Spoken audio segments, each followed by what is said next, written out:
mensahe sa lahat ng ating mga kababayan kahapon, nung isang araw, ngayon, na patuloy na nagpapakita ng kanilang suporta sa ating dating Pangulo. Nakikita po natin yung kanilang mga peace rallies doon sa Pilipinas at sa iba't ibang lugar sa mundo. So nagpapasalamat tayo na merong nagdadasal, marami ang nagdadasal, napakahalaga mo.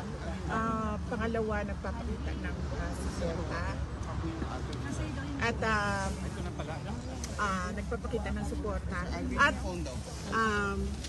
nagpapahayag ng kanilang nararamdaman. Of course.